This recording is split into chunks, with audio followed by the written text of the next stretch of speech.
नमस्कार। रोहिंग्या मुसलमानों के हिमायती बनकर के सुप्रीम कोर्ट में गए थे कुछ लोग और कई महीनों से सुनवाई चल रही थी और सुप्रीम कोर्ट ने आज तगड़े तरीके से इनकी ली। सच्चाई यह है, यदि मैं ये कहूं कि बड़े बेआबरू होकर तुम्हारे कूचे से हम निकले तो इसमें कोई शक नहीं होगा। याचिकाकर्ता को सुनवाते हुए सुप्रीम कोर्ट ने जो कहा, जो रोहिंग्या मुसलमानों की तरफ से अपनी बातों को रख रहे थे सुप्रीम कोर्ट में यानी उच्चतम न्यायालय में, तो बाकायदा सुप्रीम कोर्ट ने कहा कि आप क्या चाहते हैं कि जो अवैध रूप से भारत में आ गए हैं रोहिंग्या मुसलमान, हम क्या रेड कारपेट यानी लाल कालीन बिछा करके उनका स्वागत करें। इतनी बड़ी प्रतिक्रिया, पहली बार इतना कड़ा संदेश दिया गया सुप्रीम कोर्ट के द्वारा। क्या है पूरा मामला, इसको जरा सुनिए। मंगलवार उच्चतम न्यायालय ने अपना फैसला, अपनी बातें को रखा। रोहिंग्या मुसलमान की तरफ पे तीखा सवाल उठाया गया था, उन्होंने तीखा जवाब दिया। उन्होंने सीधा कहा, घुसपैठ को लाल कालीन के साथ स्वागत करना हम नहीं चाहते हैं और ना हम कर सकते हैं, और आप ये यदि चाहते हैं तो बताइए। फिर उन्होंने बाकायदा सुप्रीम कोर्ट के बेंच, जिसमें न्यायमूर्ति जो मुख्य न्यायाधीश है सूर्यकांत और साथ में जयमाल्या बगाची जो है वो, उन्होंने ये जो जब बातें कहा, एक याचिकाकर्ता बेसिकली मानवाधिकार संगठन से बिलोंग करती हैं, एक महिला है रीता मनचंदा। इससे पहले भी इन्होंने कई बार इनके लिए इन घुसपैठियों की तरफ से तरफदारी की है। इनका अपना एक पूरा का पूरा प्रोफाइल है, आप जरूर जाकर चेक कीजिए। तो ये जो रीता मनचंदा है, ये हिमायती बन करके आए और बाकायदा इन्होंने रोहिंग्या मुसलमानों की तरफ से बातों को रखा। इन्होंने क्या क्या कहा जरा सुनिए। इन्होंने कहा कि बहुत सारे रोहिंग्या मुसलमानों को हिरासत में लिया गया, खासकर दिल्ली में, और आज के तारीख में उन्हें कहां है वो कुछ पता नहीं। तो इनका कहना है कि आर्टिकल 32 जो संविधान का आर्टिकल 32 है, वो रिट जारी करने की शक्ति देता है, बिल्कुल देता है प्रत्येक नागरिक को। इसमें पहला जो है वो है बंदी प्रशस्तीकरण, हैबियस कॉर्पस। इसके अंतर्गत यह कहा गया है संविधान में कि यदि कोई व्यक्ति गिरफ्तार होता है तो उसको 24 घंटे के अंदर अदालत में पेश करना है। तो इसी में रीता मनचंदा ने कहा कि भैया जो पकड़े गए हैं, आप जिसे रोहिंग्या मुसलमान कह रहे हैं, वो कहां हैं? महीनों बीत गया और अभी तक अदालत में पेश नहीं हुए। तो इसी पर सारा का सारा इन दोनों बड़े है ना जो न्यायाधीश हैं, उनका फैसला आया। उन्होंने कहा कि आप चाहते हैं कि मैं बंदी प्रशस्तीकरण जो अधिकार दिया गया संविधान में सब नागरिकों को, उसका प्रयोग करके जो रोहिंग्या मुसलमान जो शायद कहीं और होंगे, पहले उनको यहां बुलाऊं और फिर अदालत में पेश करवाऊं। यहां पर देखिए, इस बात को समझना होगा। सुप्रीम कोर्ट ने बहुत क्लियर कहा है इस बात को कि पहले यह डिसाइड करना होगा कि रोहिंग्या अवैध हैं या वो शरणार्थी। अवैध है इसका मतलब न उनके पास कानूनी दस्तावेज है, न पासपोर्ट है, न कुछ है। अवैध है तो ये काम किसका है? ये केंद्र सरकार का है कि वो बताए कि वो अवैध है, और ये भी काम केंद्र सरकार का है कि वह यह बताए कि वह शरणार्थी। इस पर सॉलिसिटर जनरल जो थे भारत की तरफ से, जो वकील है सरकार की तरफ से, तुषार मेहता, उन्होंने बाकायदा कहा कि देखिए वो शरणार्थी नहीं है, वो अवैध घुसपैठिए हैं और उनको अवैध घुसपैठिए की तरह ही ट्रीट किया जाएगा, न कि भारत के संविधान या किसी अन्य के तहत उसे हैबियस कॉर्पस के अंतर्गत में लाया जाएगा। ठीक है, इस बात को समझने की जरूरत।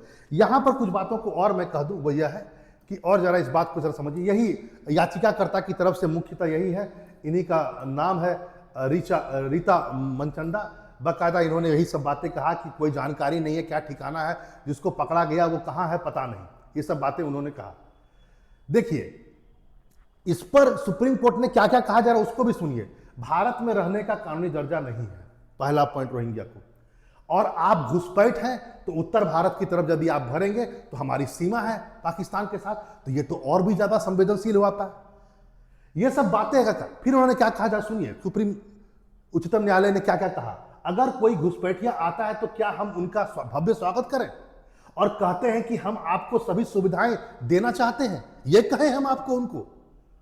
मुख्य न्यायाधीश ने पूछा, उन्हें वापस भेजने में आपको क्या समस्या है? देखिए यहां पर मामला क्या है, जरा समझिए। बहुत सारे रोहिंग्या मुसलमानों को पकड़ा गया और उन्हें एक तरह से वापस भेज दिया गया है। पहले उनको हिरासत में लिया गया, फिर उनको भेज दिया गया। सुप्रीम कोर्ट ने इससे पहले एक डिसीजन में कहा था रोहिंग्या मुसलमानों पर कि यदि किसी को गिरफ्तार किया जाता है तो ये अधिकार उसको नहीं है कि वो उसको डिटेन करके उसको उत्पीड़न करे। ये सुप्रीम कोर्ट ने पहले ही कह दिया है। इस आज की जो बात हुई इससे पहले कह दिया था कि आप उसका उत्पीड़न नहीं कर सकते, लेकिन आप उसको वापस भेज सकते हैं। ठीक है, ये बात सुप्रीम कोर्ट ने बाकायदा ये बात कहा अभी जो आज चल रहा है इसमें कि देखिए, जिसको भेज दिया गया है आप चाहते हैं कि उसको दोबारा भारत बुलाया जाए। मतलब हैबियस कॉर्पस का मतलब क्या होता है? हैबियस कॉर्पस का मतलब, बंदी प्रशस्तीकरण का मतलब होता है, जो रीता मनचंदा कह रही है कि उसको अदालत में पेश किया जाए, वो तो है ही नहीं। यहां पर सच्चाई यह है कि मई के महीने में कई सारे रोहिंग्यास को अंडमान भेज दिया गया था। उस समय याचिकाकर्ता की ओर से दायर किया गया था, वो कहां है?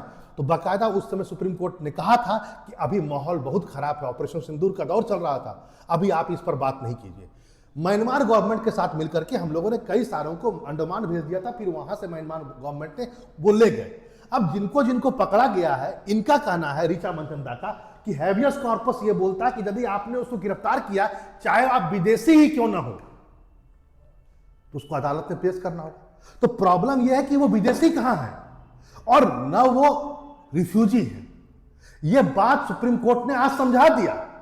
सुप्रीम कोर्ट ने बोल दिया हम उनको ट्रीट नहीं कर सकते हैं एक विदेशी नागरिक या एक रिफ्यूजी की तरह, एक शरणार्थी की तरह। सच्चाई यह है, तुषार मेहता के कहने, जो केंद्र सरकार का पूरा जो हलफनामा है उसमें बाकायदा यह कहा गया वो घुसपैठ है, तो घुसपैठिए को घुसपैठिए की तरह ही ट्रीट किया जाएगा। और यह बात सुप्रीम कोर्ट ने बाकायदा एकदम साफ और स्पष्ट शब्द से कह दिया। और क्या कहा प्रधान न्यायाधीश ने, जरा सुनिए। उन्होंने कहा कि पहले आप प्रवेश करते हैं, रोहिंग्या मुसलमान के बारे में, कि आप पहले अंदर आते हैं, आप अवैध रूप से सीमा पार करते हैं, आप सुरंग खोदते हैं, बाड़ा बिगाड़ते हैं यानी बाउंड्री बिगाड़ते हैं और अवैध रूप से भारत में प्रवेश करते हैं। फिर आप कहते हैं कि अब मैं प्रवेश कर चुका हूं, मैं आ चुका हूं, अब आपके कानून मुझ पर लागू होने चाहिए। और आप कहते हैं कि मैं भोजन का हकदार हूं, मैं आश्रय का हकदार हूं, मेरे बच्चे शिक्षा के हकदार हैं। तो इस पर सुप्रीम कोर्ट ने जबरदस्त बोला कि यदि आप हकदार हैं तो हमारे यहां जो असंख्य गरीब हैं उनका क्या? सच्चाई यह है कि आपके कारण, बाकायदा सुप्रीम कोर्ट ने कहा है ये आज की बात में, उन्होंने कहा इस बात को मंगलवार को कि बेसिकली रोहिंग्या मुसलमान के कारण जो वो हकदार जताते हैं, इसका किस पर प्रभाव पड़ेगा? यह पड़ेगा भारत के गरीब लोगों पर। यह उनका हक लेकर के अपना जो भी हो सकता है सुविधाओं को प्राप्त करें। तो इस पर बहुत कड़ा टिप्पणी आया है सुप्रीम कोर्ट के द्वारा। हां, यह बात जरूर पहले भी कहा गया और अब भी कहा जा रहा है कि रोहिंग्या मुसलमानों का सुप्रीम कोर्ट ने कहा सत्यापन कीजिए कि वो सच में है कि नहीं है, कानूनी प्रक्रिया का पालन कीजिए, जरूर कीजिए, यह सब बात जरूर है। आप किसी को जबरन नहीं भेज सकते हैं, लेकिन यहां पर यह बात भी कहा गया है कि इसका मतलब यह नहीं कि जिसको भेज दिया गया है उसको दोबारा रीता मनचंदा के कहने पर दोबारा बुला लिया जाए। और ये है ना, सच्चाई यह है कि इस डिसीजन के बाद चाहे वो एएमयू हो, क्योंकि वहां पर भी बहुत सारे प्रोफेसर इसका विरोध कर रहे हैं, बहुत सारे स्टूडेंट विरोध कर रहे हैं। विरोध होना स्वाभाविक है, लोकतंत्र है भारत में, तो विरोध होगा। लेकिन सच्चाई यह है, चाणक्य ने भी इस बात को कहा था, किसी भी देश को खोखला कर सकता है अप्रवासी या रिफ्यूजी। यहां तो पूरा का पूरा घुसपैठ है। चाणक्य नीति यही कहती है कि जितना घुसपैठ बढ़ेगा और किसी भी देश के लिए खतरा हो सकता है। और जिस ढंग से हाल फिलहाल में आतंकवादी घटनाएं बढ़ी हैं, खासकर बांग्लादेश की सीमा पर भी जिस ढंग से कट्टरवाद बढ़ा है, भारत के लिए रोहिंग्या मुसलमान एक तरह से खतरा, क्योंकि उनको कोई भी देश अपने हिसाब से मैनिपुलेट कर सकता है, पैसे के नाम पर, आश्रय के नाम पर। और भारत अपनी सुरक्षा के साथ खतरा नहीं मोलना चाहता। फिलहाल ये चीज अच्छा है कि सुप्रीम कोर्ट ने बहुत तगड़े शब्दों में इसका खंडन किया है और शायद अब सुप्रीम कोर्ट ने बहुत क्लियर विजन के साथ ये बोल दिया है, रोहिंग्या जो आ चुके हैं वो वापस जाएंगे। और दूसरा, नो एंट्री जहां तक है वो केंद्र सरकार पर भी निर्भर करता है, क्योंकि बॉर्डर उन्हीं के हाथ में। चलिए फिर मिलते हैं ऐसे इंफॉर्मेटिव एक नई वीडियो के साथ। नमस्कार।